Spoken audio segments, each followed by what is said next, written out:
Godzilla is one of the most iconic monsters of all time. An apex predator, revered as a god and feared as a natural disaster, the king of monsters has consistently displayed his unmatched power in Legacy's Monsterverse.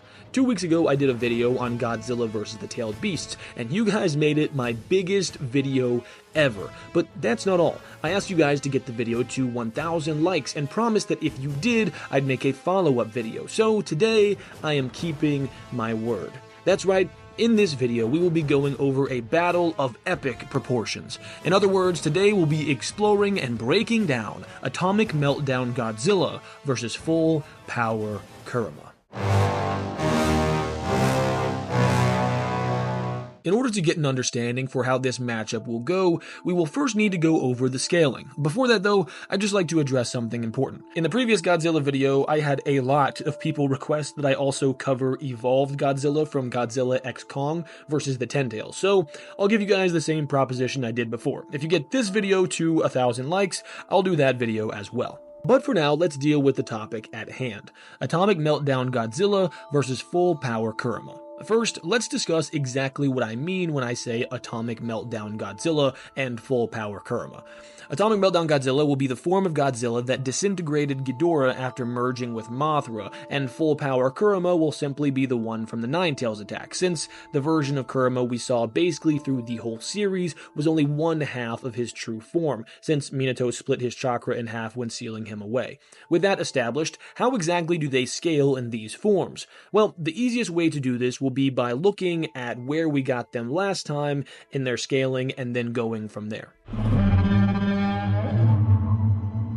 We were able to get Godzilla up to between high relativistic and multi-times FTL by simply scaling his atomic breath to light speed. Since Kong is able to react to and dodge the atomic breath, and Godzilla is able to combat Kong, it tracks that he should also be at that level if we scale the atomic breath that high. Now, I did explain last time that I do think there are some solid arguments against scaling his atomic breath to light speed, but for the sake of keeping things interesting, we will be starting from the highball interpretation we used last time. But what changes from his standard form to this one? Honestly, in terms of speed, not much. We can say this pretty concretely because he's just walking down Ghidorah like Drake walking down every false claim Kendrick made. There's no evidence that he could even move noticeably faster than before, so we can't really boost his speed here. That being said, his speed will remain the same, so let's say somewhere between high relativistic and 4 times FTL combat speed to be as precise as possible. But what about Kurama? It's honestly more of the same. We know that he can move at high relativistic to low FTL like Godzilla, since we see him reacting to and combating FTL characters during the war arc, and his fight versus Minato doesn't really do anything additional for him, so that's where we will keep him at as well. In conclusion, Godzilla and Kurama in these forms should be pretty relative to one another, somewhere between high relativistic and low FTL.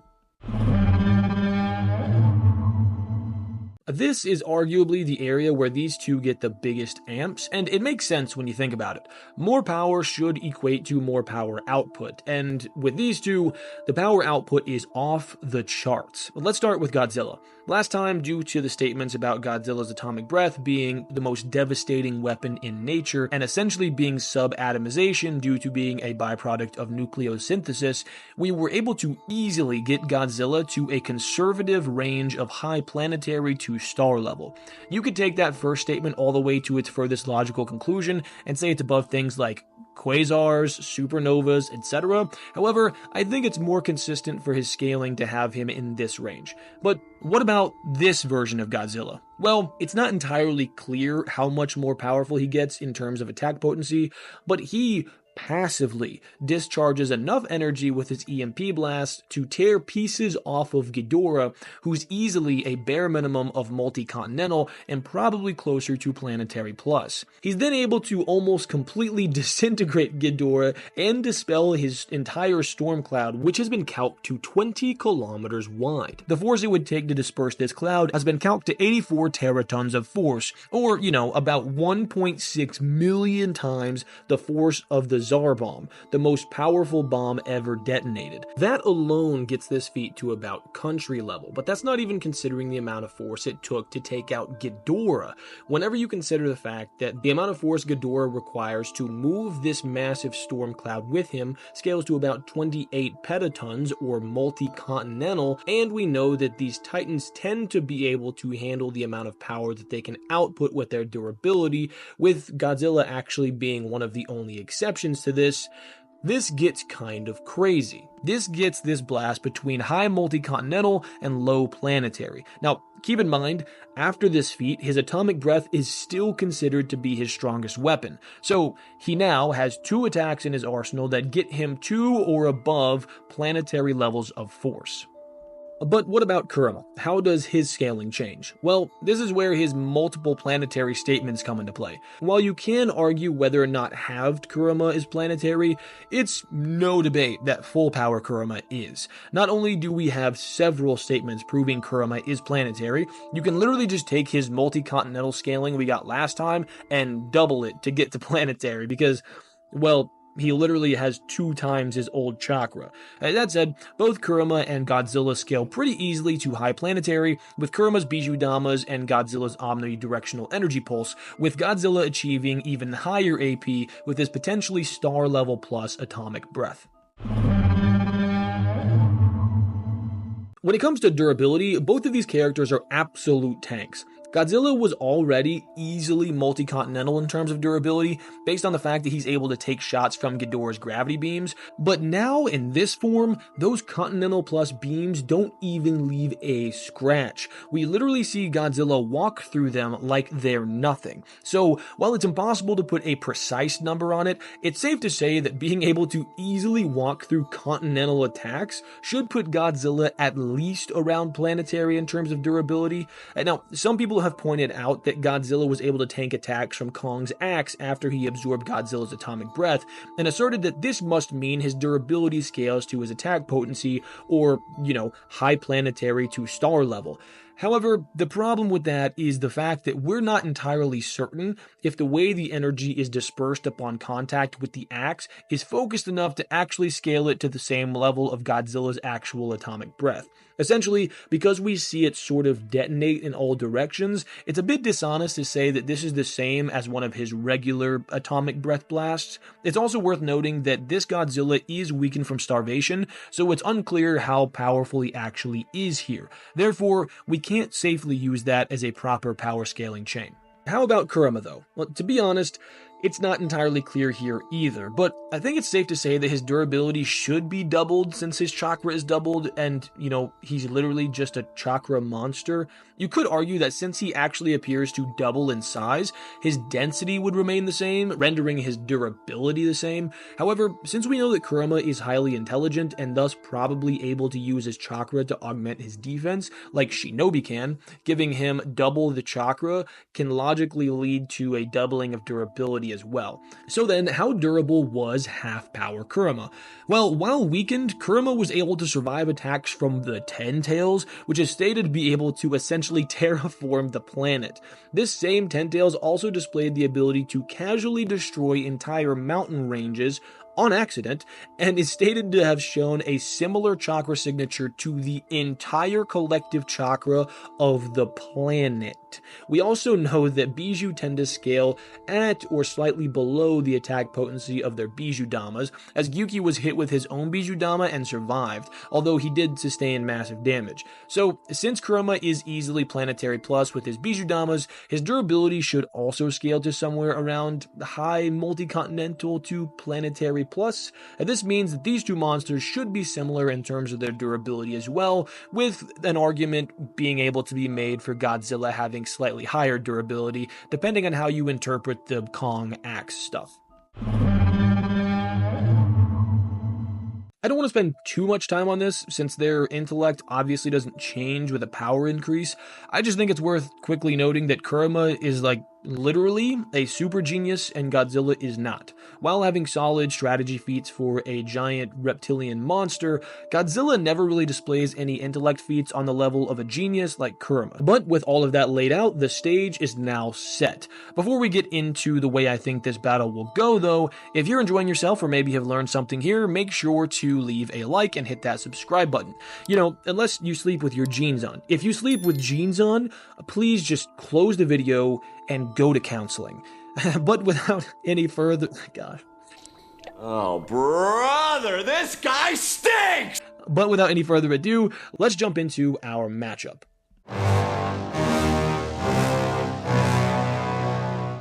Our battle begins at an empty battlefield hundreds of years before the Warring States era. Godzilla has found himself on a strange planet and begun to move towards a powerful energy signature as he's ready to take on any potential monster that he finds and establish his dominance as the king of monsters. Kurama simultaneously senses Godzilla's evil intent and heads his way to take on this powerful threat that he's never detected before. Eventually, these two forces of nature face each other down and ready themselves for a battle against arguably the strongest foes they've ever fought. Atomic Meltdown Godzilla, Full Power Kurama. Who will come out victorious in this battle of mythically powerful beings? Off-rip, both Godzilla and Kurama in character would charge one another, but as they approach, Godzilla discharges a blast of powerful energy in all directions. Kurama sees this and skids to a stop, but the blast still makes its way to him. He blocks with his tail, but still sustains a little bit of damage. Suddenly, Godzilla bursts through his tails and tackles Kurama to the ground. Godzilla discharges another blast of energy which severely damages Kurama's tails, but out of the smoke comes a Bijou Bomb, slamming into Godzilla's chest. Godzilla is knocked on his back with a mark burned into his chest from the giant ball of insanely dense chakra. Kurama gathers himself and watches as Godzilla does the same, passively releasing yet another blast of energy. Kurama blocks it once again, but notices the blasts are getting stronger, and hypothesizes that this is gradually leading up to one mega blast, which leads him to decide he needs to end this battle quickly. Godzilla stands to his feet as Kurama begins charging up a massive Bijou Bomb, capable of putting out enough force to decimate a planet. In response, a trail of light begins working its way up from the base of Godzilla's tail, up his spine, and to his head as Godzilla charges his attack as well. But Kurama beats him to the punch. Upon reaching maximum power, Kurama fires his Bijou Bomb directly at the King of Monsters. As the ball of condensed chakra hurls its way through the air at relativistic speeds, Godzilla releases his own blast at the last second. The atomic breath penetrates and tears through the ball of chakra, detonating it upon impact. This explosion would absolutely be packing planetary levels of force, but it would be dispersed in all directions, slightly dampening its effects. This shockwave going off in Godzilla's face would certainly do massive damage to the king. But we have already established that Godzilla's atomic breath massively outscales the Bijou Bombs, so his blast would make its way through and tag the nine-tailed fox. As the smoke clears from the explosion, we'd see Kurama emerging, missing multiple tails and a big chunk out of his left side. He was able to dodge the light-speed atomic breath at the last moment, but not completely. He also suffered some damage from his own attack's explosion, but he is still standing. Kurama would look on as the dust settles, searching for Godzilla's presence. Then he would see the silhouette of a beast, severely wounded, staggering, but limping his way to his feet. Suddenly, the dust would clear with a massive shockwave. Godzilla would release yet another EMP, and this one more powerful than the last. The blast would hit Kurama, knocking him back, dealing critical damage. Kurama would think to himself, "This is bad. I have to think of something quickly." As he looked up from the ground, all he'd see is a flaming Godzilla limping his way toward him. He'd hear a whoomp, whoomp, whoomp, whoomp, whoomp, whoomp charging sound as another blast comes his way. Kurama would then fire a Bijou Bomb and disperse the blast upon impact, but not completely. Kurama would then force his way to his feet, determined, and scurrying backward, he would begin rapidly firing Bijou Bombs at the King of Monsters. These weaker, quick-fire Bijou Bombs would do next to nothing, though, as Godzilla's defense is far too high. Whoomp, whoomp, whoomp, whoomp, whoomp. Another blast would emit from the beast as he edges his way closer. Kurama would counter with more Bijou Bombs to disperse the energy and protect himself, but the king would march on. Again, another blast dispersed by Kurama as he backs away from the walking nuke. But this time, one of the Bijou bombs would shake Godzilla, and he'd let out a screech. This one would hit him in the gills. You see, we've seen many attacks not be able to do anything to the rest of Godzilla's body, but then be able to damage his gills fairly easily. Kurama's theory would have panned out, and now his strategy would be in full effect. Kurama's regeneration would have allowed for him to recover just enough of himself to gain back some mobility, so he would charge at the Titan. Godzilla, still shrieking in pain, would then turn to face Kurama as he dashes.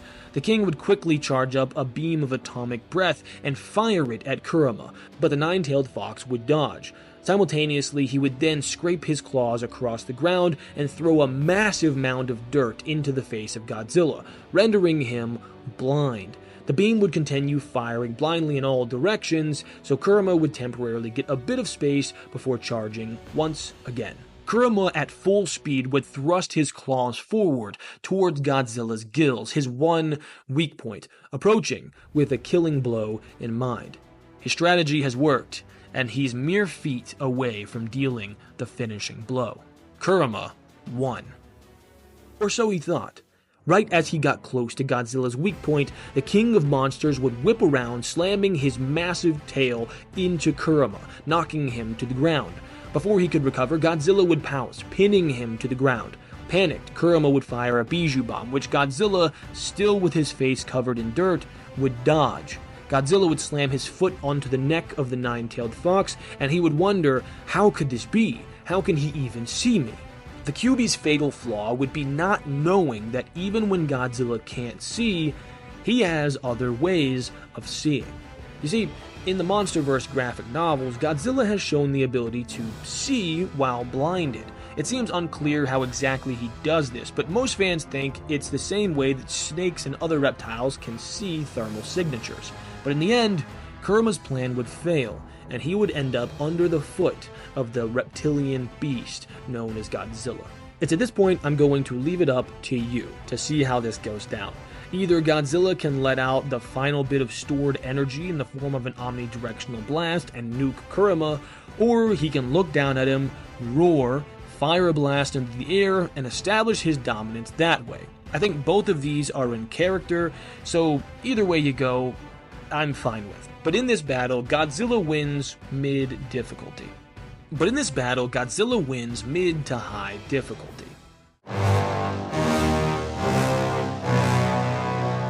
I'm gonna be totally honest with you guys.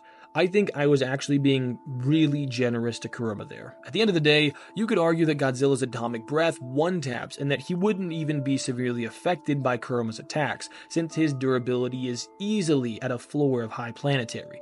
You could also argue that the multi-continental shockwaves might be enough to put Kurama down before the battle even gets started, as there's no real way to scale Kurama's durability there without making some pretty unsupported assumptions. Like we said before, he may scale to the AP of his Bijou bomb, but even if he does, it's going to be like the very top end of his durability, meaning if he gets hit by something that's as strong as one of his Bijou bombs, he's going to take enough damage to where he's going to almost be out of commission, just like Gyuki whenever he got hit with a Bijou bomb of his own. And that Bijou bomb may not have even been a full power one. So imagine Kurama getting hit by something that is 80 to 100% the power of his full power attack.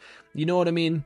I will say though, I wanted to make this video interesting for you guys and also have an opportunity to showcase Kurama's intellect advantage while shedding some light on some of the cool Godzilla stuff that some of you guys may not be aware of, like the thermal sensing stuff.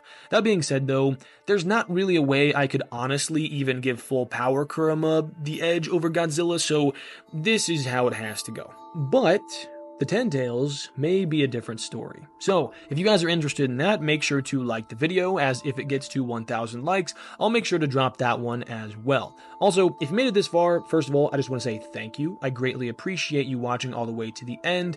But I'd also like to encourage you to click that subscribe button and notification bell so you never miss out when new content drops. But that is it for this video, so thank you so much again, and until next time, have a great day.